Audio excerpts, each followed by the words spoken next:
말세가 어떻게 이제 진행이 되느냐, 이제 전체 시나리오가 되겠습니다.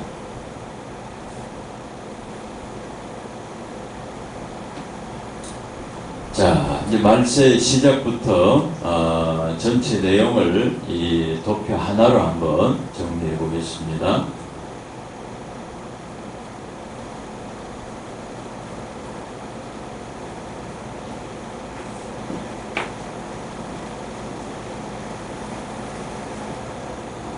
자, 여기 이제 동그라미 5개가 있습니다.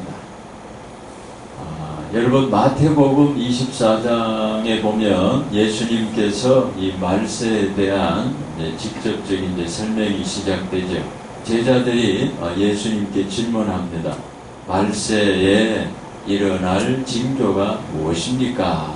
그때 예수님께서 처음 설명하신 것이 곳곳에 기근과 지진과 전염병, 그리고 민족이 민족을, 나라가 나라를 대적하는 전쟁이 일어날 것이다. 이걸 우리는 재난이다, 이렇게 설명할 수 있겠습니다. 자, 곳곳에 기근, 지진, 또 전염병, 그리고 전쟁,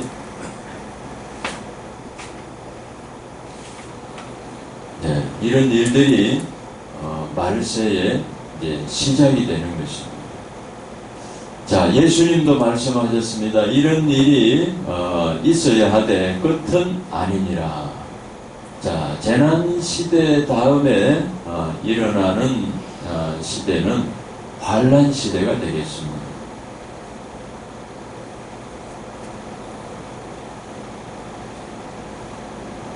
이 환란 시대에도 여러 가지 특징이 있습니다. 이 환란 시대는 누가 등장할까요? 적 그리스도가 등장을 합니다.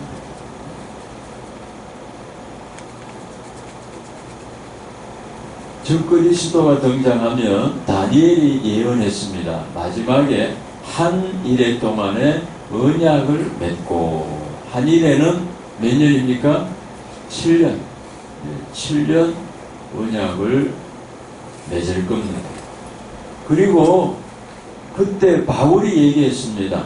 하나님의 성전에 앉아 내가 하나님이다. 이런 이 적그리스도의 아주 황당한 일이 벌어진다 그랬습니다. 그러니까 제3성전이 건축될 것이다. 그리고 이 계시록 13장에 보면 42달 동안 권세를 받아 짐승이 성도들을 핍박한다. 그때 등장하는 게 뭡니까? 짐승표. 이 표를 받지 아니하면 누구든지 매매를 못하게 되는 이런 시대가 온다는 거죠. 자, 짐승표. 뭐 다른 내용도 있지만 제가 한 4가지만 대표적으로 간략하게 소개를 드렸습니다.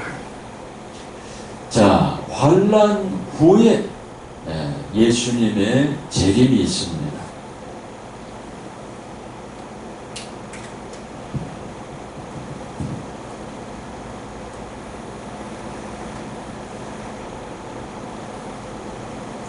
예수님께서 공중 재림을 하시는 거죠.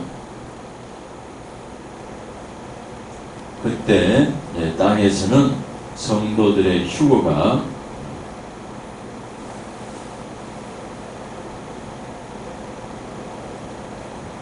일어나게 됩니다.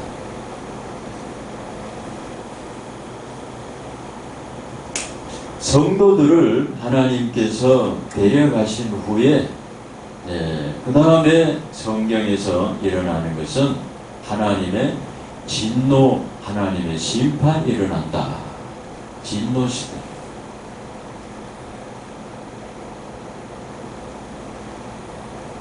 지난번에 제가 설명드리기를 이 진노에 해당되는 것이 7 나팔, 7 대접이다.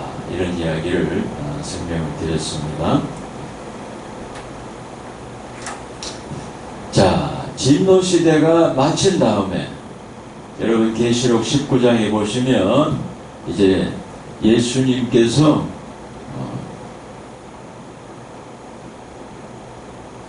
지상으로 재림을 하시게 되는 겁니다. 이 지상 재림 때 여러분 계시록 19장에 보면 전쟁이 일어난다. 짐승과 짐승의 백성들을 이제 예수님께서 땅에 직접 내려오셔서 정복하는 전쟁이 일어나게 됩니다.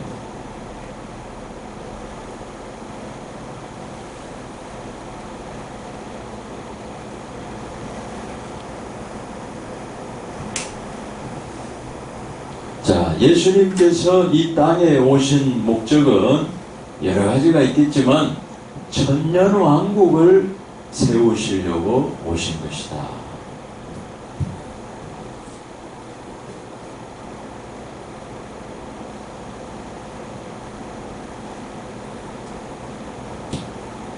여러분 계시록 19장에 보시면 예수님께서 지상에 오실 때는 어떻게 오십니까? 백마 타고 오신다. 공중에 강림하실 때는요, 어떻게 오신다고요? 구름 타고 오신다. 이렇게 각각 설명이 되어 있습니다. 그래서 계시록 19장에 보시면 예수님께서 백마 타고 오셔서 이 땅에 있는 짐승을 잡아가지고 짐승의 선지자와 함께 어디에? 지옥불에 집어넣으시고, 그리고 그 짐승의 백성들 어떻게 됩니까? 새들의 밥이 되고, 그리고는 이제 완전히 이 땅을 예수님께서 정복하시고 천년왕국을 시작하는 이런 과정이 진행이 되겠습니다. 천년왕국이 시작될 때 마귀는 어떻게 됩니까? 결박해서 무적행에 감금하고 이런 이제 일들이 일어나게 되죠. 자, 천년왕국이 마치고 난 다음에 이제는 마지막 심판, 최후의 심판이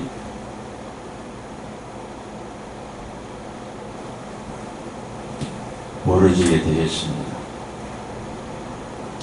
이 최후의 심판은 죽은 모든 사람들이 살아나서 심판을 받게 되는 겁니다.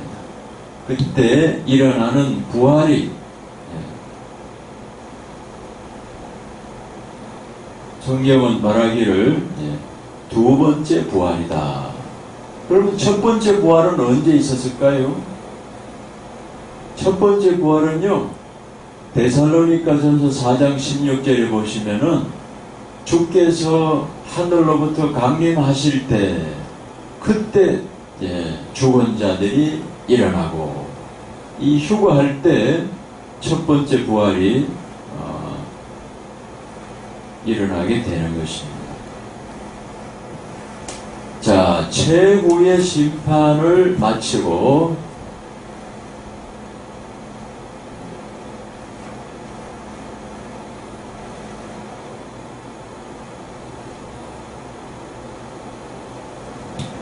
이제 영원한 천국과 지옥이 결정이 나게 되는 거죠.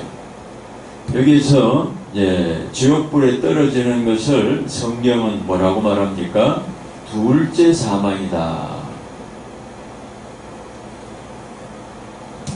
그럼 첫째 사망은 언제 있었습니까? 이 육신이 죽는 것이 첫째 사망이다. 그리고는 영원히 지옥불에 떨어지는 것이 둘째 사망이다. 이렇게 성경에서 설명을 하고 있습니다.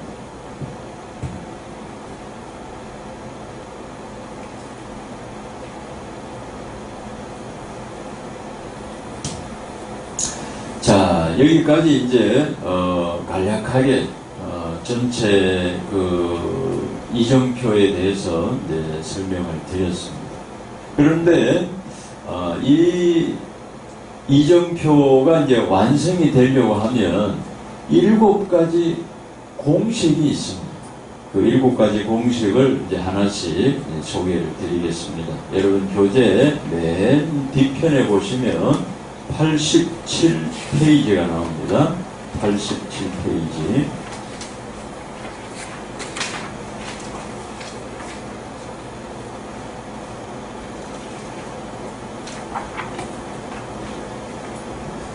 자, 이 87페이지에 보시면 7가지 공식 이런 제목이 나옵니다. 이걸 가지고 이제 하나씩 한번 살펴보겠습니다. 제일 첫 번째 공식은 예수님의 재림이 천년왕국 전이냐 천년왕국 후냐, 이거 가지고 이제 논란이 많습니다. 여러분 지금 신학교 교수님들이 신학생들에게 가르치는 이 계시록은 무천년설을 가르치고 있습니다. 총신, 장신, 고신, 합신. 이 무천년설에서는 예수님의 재림과 이 천년왕국의 이 관계를 어떻게 설명하느냐. 이 천년왕국을 문자적으로 해석하지는 않습니다. 이거는 상징입니다. 상징. 그러면서 이 천년왕국에 대해서 어떻게 설명하냐 하면 지금이 천년왕국입니다. 우리가 지금 천년왕국에 살고 있습니다. 그럼 천년왕국에는 예수님이 다스려야 되는데 그거는 어떻게 된 겁니까? 영적으로 다스리고 계십니다. 그리고 천년왕국이 시작할 때는 마귀를 결박해가지고 무적에게 집어넣는다고 성경에 그랬는데 이 마귀는 어떻게 된 겁니까? 마귀는 벌써 무적에게 집어넣었는데 그래도 좀 활동을 하는 것 같습니다. 이런 설명. 그러니까 좀 애매하죠. 뭔가 이래 뚜렷하지가 않습니다. 글자 그대로 무천년설이니까 이 천년이 없다. 이런 뉘앙스로 이제 해석을 하는 겁니다. 그리고 예수님의 재림은 언제냐? 천년왕국 후에 예수님 오십니다. 그러니까 후천년설하고 같은 겁니다. 결론적으로 말합니다. 자, 여러분들 제가 이 설명한 도표를 보시면 천년왕국 전에 예수님이 오시는 걸로 우리는 이거를 이제 전 천년설이다 이렇게 이름을 붙이지 않습니까? 후천년설이냐 전 천년설이냐 거기에 따라서 이 그림이 달라지는 겁니다. 그리고 사실 가볍게 말씀을 드렸지만은 신학교에서 교수님이 가르치는데 그 신학생들이 그걸 배워가지고 그리고는 목회 현장에서 우리 성도들에게는 어떤 걸 가르치겠습니까? 자기가 배운 걸 가르치는 겁니다.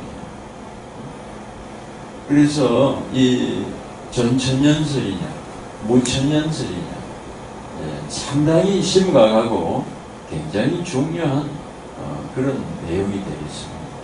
그래서 첫 번째는 우리가 전천년설에 서야 될 건가 아니면 또 후천년설이나 무천년설에 서야 될 것이냐 이런 거에 대해서 심각하게 한번 고민을 해보고 또 결정을 내려야 된다.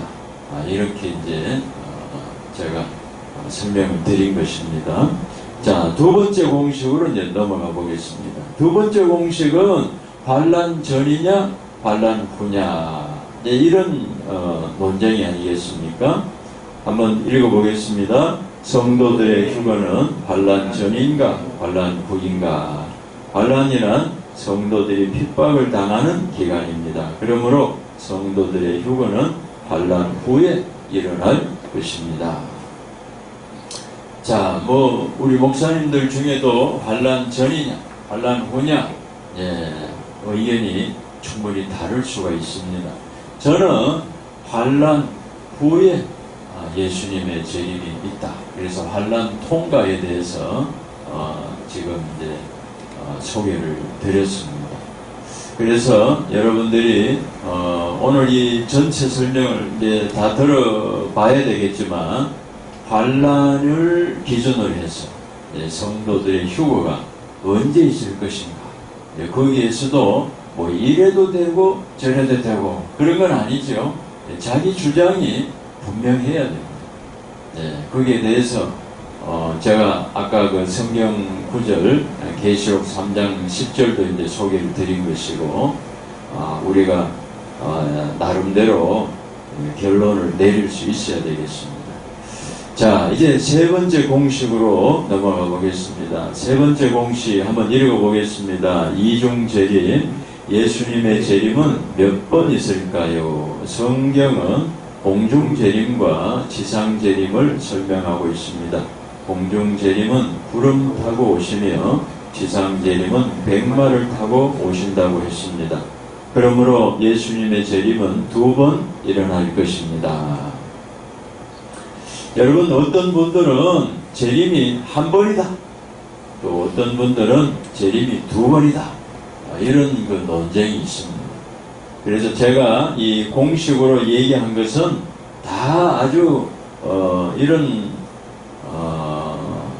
논쟁거리에 대해서 어떤 그 기준을 우리가 결정을 내려야 되기 때문에 제가 이름을 공식이다 이렇게 이제 붙이게 되는 겁니다.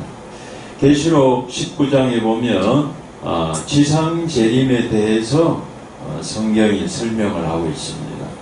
짐승과 거짓 선지자를 잡아 지옥불에 집어넣고, 그리고 짐승의 백성들은 새들의 밥이 되는 이런 이야기들이 계시록 19장에 나와 있습니다. 그리고 마태복음 24장을 중심으로 예수님께서 여러 번 말씀하셨습니다. 구름 타고 오시리라. 그래서 구름 타고 오시는 것은 공중 재림으로, 또 백마 타고 오시는 것은 지상 재림, 이렇게 이제 제가 주장을 하고 있습니다. 여러분이 도표에도 보시면 재림이 이제 2번 나옵니다. 이렇게 2번 나오는데 휴거된 성도들이 하늘로 올라가겠죠. 이 휴거된 성도들이 하늘에 올라가서 그 다음은 어떻게 될까요? 이 휴거된 성도들이 예수님의 지상 재림 때 아마 같이 내려올 거예요. 그리고 이분들이 장차 어디에 들어갈까요?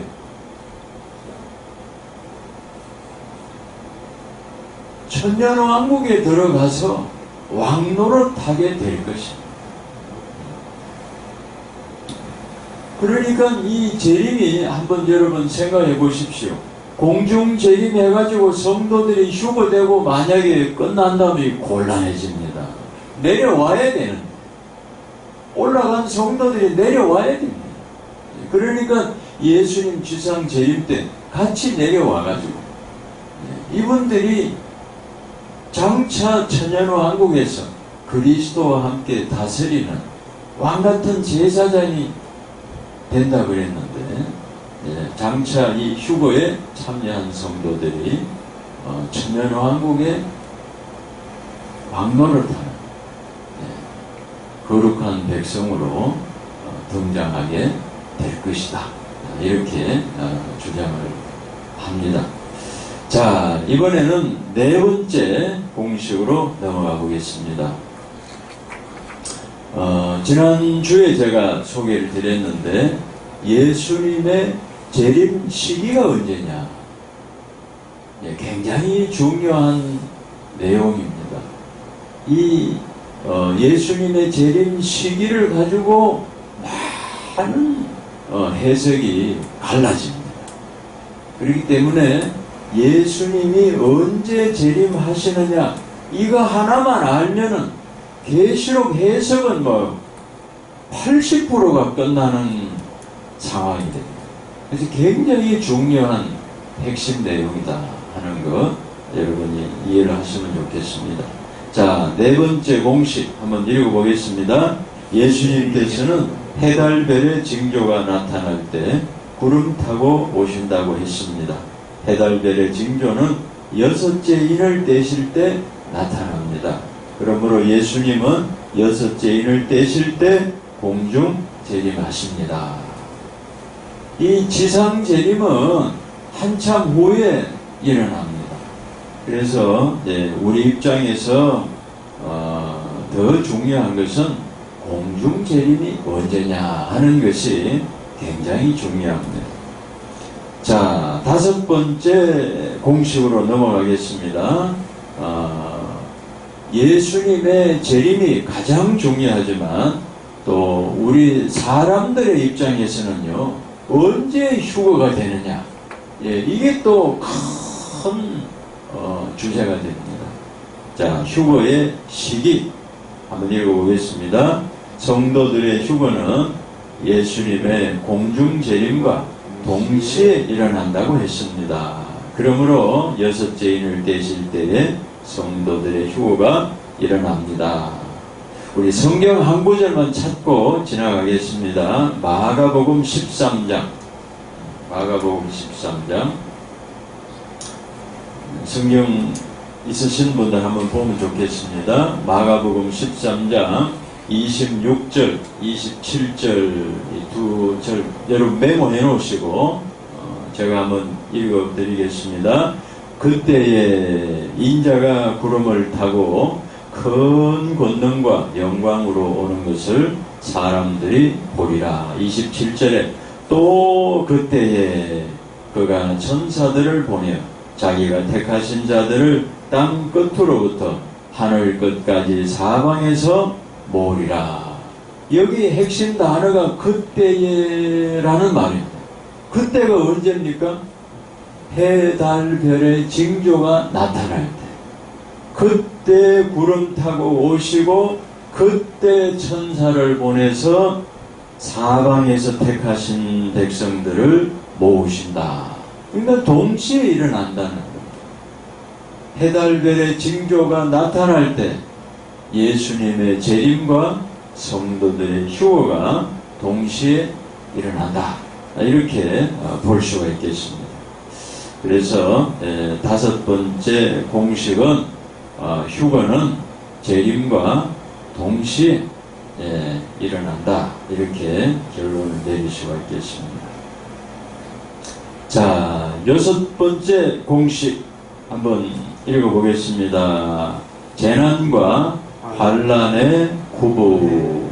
재난과 환난을 구분해야 됩니다. 재난은 모든 사람을 대상으로 하지만 환난은 성도를 대상으로 합니다.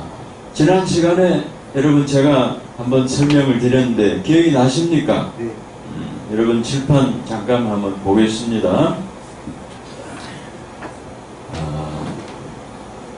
성경 해석하시는 분들이 많이 있습니다. 그런데 가만히 그 내용을 한번 확인을 해보면 이 재난과 환난에 대해서 구분이 없습니다.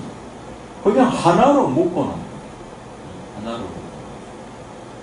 제가 지금 주장하는 내용의 큰 특징 중에 하나는 재난과 환난과 진노, 이 세 가지를 구분했다고 하는 것이 특징입니다. 대부분의 성경을 해석하시는 분들 보면은 이 세 가지를 하나로 그냥 완전히 묶어가지고 있어요. 뭐라고 얘기합니까? 7년 대환란. 일곱 나팔은 뭐냐? 전 3년 반. 일곱 대접은 뭡니까? 후 3년 반. 합치면 7년 대환란. 이 구분이 없다고 하는 게 굉장히 큰 차이. 여러분들은 뭐 별로 거기에 대해서 좀 심각하게 생각을 안 했는지는 모르겠지만 제 입장에서는 굉장히 큰 차이점이다. 여러분, 이 재난과 환난은 구분하는 기준이 뭘까요? 이 재난이라고 하는 것은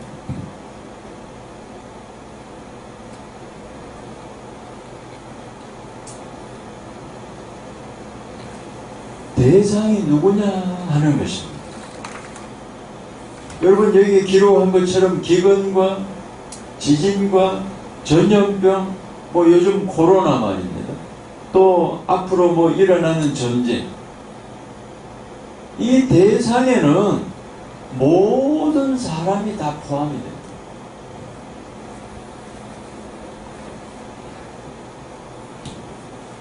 저도 코로나 걸렸습니다. 예수 믿는 사람이라고, 목사라고 해서 예외가 없습니다. 그런데 이 환난은 대상이 어떻게 될까요? 환난은 예수님께서 말씀하시기를 너희가 내 이름 때문에 미움을 받으리라. 성도들이 신앙을 지키다가 핍박을 당할 때 우리는 환난이다, 이렇게 말하는 겁니다. 그 대상이 누구라고요? 성도가 대상입니다. 그러니까 이거는 굉장히 큰 차이가 있다는 것을 우리가 구분할 필요가 있습니다. 재난인지 환난인지 그냥 막 섞어가지고 두리뭉실하게 이렇게 묶어가지고 한꺼번에 넘어가면 곤란하다. 재난은 재난, 환난은 환난, 이게 뚜렷이 구분돼야 제대로 설명이 된다는 것입니다. 자, 이제 마지막 공식 한번 보겠습니다. 마지막 공식 같이 한번 읽어봅니다. 환난과 진노의 구분. 환난과 진노를 구분해야 됩니다. 환난은 성도를 대상으로, 진노는 짐승과 짐승의 백성을 대상으로 합니다. 자, 이번에는 이 재난과 환난과 진노, 이 세 가지를 한번 제가 동시에 구분해 보겠습니다.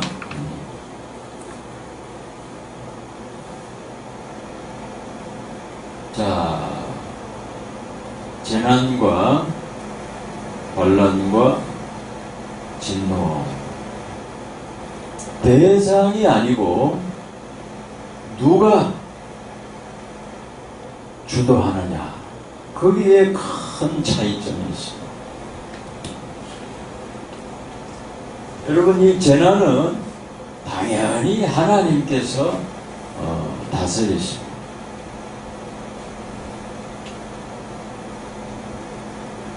진노는 하나님의 진노입니다.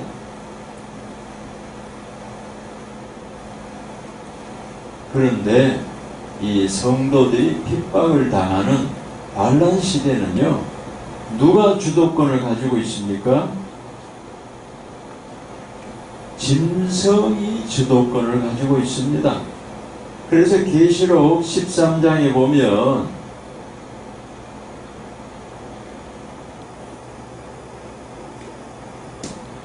짐승이 42달 동안 권세를 받아, 이렇게 설명을 하고 있습니다. 지난번에도 한번 소개를 드렸지만 이 환난 시대에는요, 성도들이 어려움을 당하는 기간입니다. 하나님께서 마귀에게 그 42달이라는 기간을 허락을 하신 겁니다. 그 환난 기간 동안에 성도들이 믿음을 지키고 또 순교하는 일들이 벌어지게 됩니다.